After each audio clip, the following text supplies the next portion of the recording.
Bonjour Fabrice Lombardo, Bonjour Alexandre. vous êtes directeur des activités immobilières de Swiss Life Asset Manager France. Merci d'avoir accepté l'invitation de BITV. Avec vous, on va d'abord, si vous le voulez bien, revenir sur le bilan de l'année 2020 qui s'achève, enfin qui s'est achevé récemment.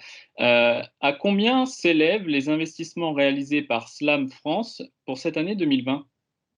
Alors concernant nos actifs, et nos activités en 2020 au niveau des acquisitions, je ne peux pas vous donner aujourd'hui, en raison de notre calendrier de communication corporate, le chiffre exact de nos acquisitions. Néanmoins, ce que je peux vous donner comme chiffre, les années en 2019, on avait fait un peu plus de 2 000 000 €. En 2018, on était environ à 3 000 000 €. On sera dans les grandes masses, dans ce type de volume d'investissement pour 2020. D'accord, très bien. Et concernant les classes d'actifs, est-ce que vous pouvez nous préciser quelles ont été les classes d'actifs prédominantes dans les investissements de SLAM cette année?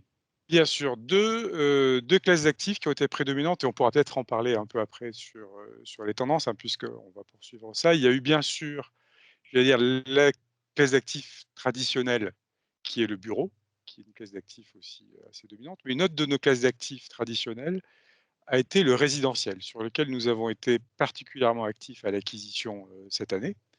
Et quand je parle de résidentiel, je parle aussi, j'allais dire, du résidentiel alternatif et en particulier, sur une classe d'actifs qui est un peu à la frontière entre, le logement et la santé, que sont les résidences seniors, hein, sur lequel nous avions lancé un projet, un pipeline d'acquisition depuis maintenant plus de 2 ans et sur lequel nous avons été aussi très actifs l'an dernier.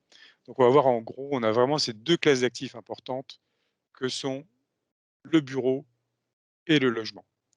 Et après, on a fait un peu d'autres opérations un peu plus anecdotiques, sur un peu d'hôtellerie, un peu des classes d'actifs, de ce type-là.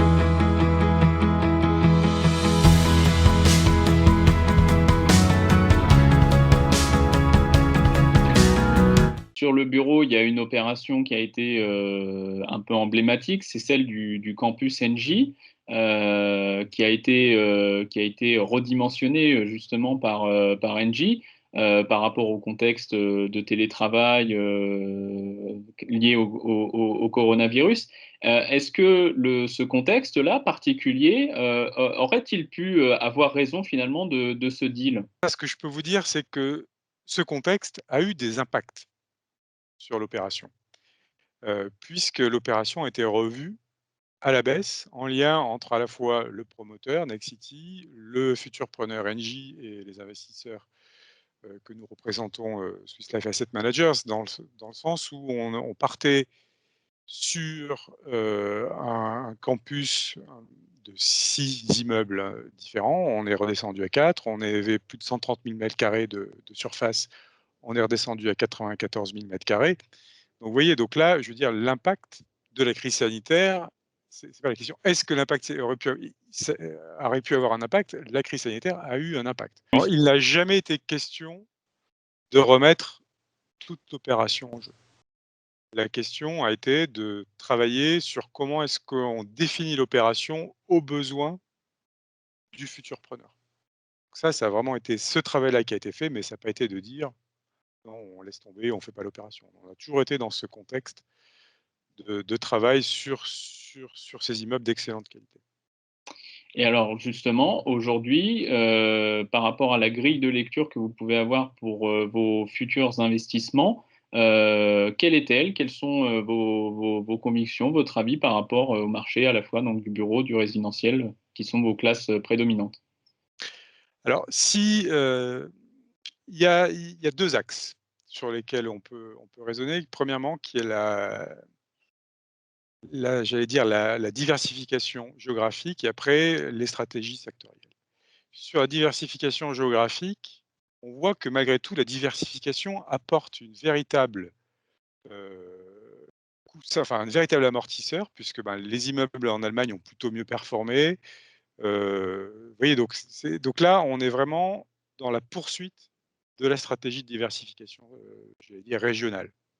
Donc et quand on parle régional, on raisonne nous vraiment en termes de villes, hein, plutôt que par pays, mais donc les villes traditionnelles dans lesquelles nous sommes, on va continuer à se positionner et comme aussi nous sommes investisseurs long terme, je veux dire, on va continuer à investir dans des zones qui sont, peut-être un peu plus chahutées aujourd'hui, hein, telles que, l'Espagne. On va continuer à investir en Italie. Donc on est vraiment dans le poursuite de cette diversification géographique, puisqu'on a vu que même quand tout se recorrèle, malgré tout, elle a un effet positif. Le deuxième sujet en termes de, j'allais dire, de secteur, effectivement, on va être très actif, on va continuer à être actif sur le marché des bureaux et sur le résidentiel au sens large, avec toutes les, j'allais dire, les classes d'actifs alternatives, ce qu'on appelle en anglais l'alternative rési, c'est vraiment tout ce qui a une thématique résidentielle, qui est aussi au cœur aujourd'hui du, j'allais dire, du réacteur et des intérêts de nos investisseurs, hein. Donc on parle du résidentiel traditionnel, mais aussi des résidences seniors. Et il y a aussi des nouvelles thématiques de résidentiel, hein, telles que le co-living, Mmh. sur lesquels nous allons déployer des projets assez importants cette année. Nous avons aujourd'hui 2 fonds sur lesquels les levées de fonds se passent plutôt très bien, que sont des fonds pan-européens santé et logistique.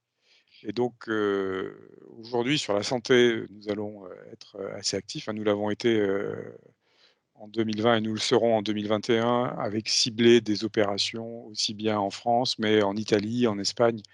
Nous sommes vraiment dans cette stratégie d'investissement-là. Et après, il y a une deuxième approche qui est sur la logistique, sur lesquelles le groupe a réalisé pas mal d'opérations en Allemagne. Et néanmoins, maintenant, nous avons aussi des capitaux à déployer sur le marché français et aussi espagnol. Très bien. Eh ben, merci beaucoup Fabrice Lombardo d'avoir répondu à l'invitation de BITV Merci Alexandre. et à très vite pour de nouvelles interviews sur notre plateforme BITV.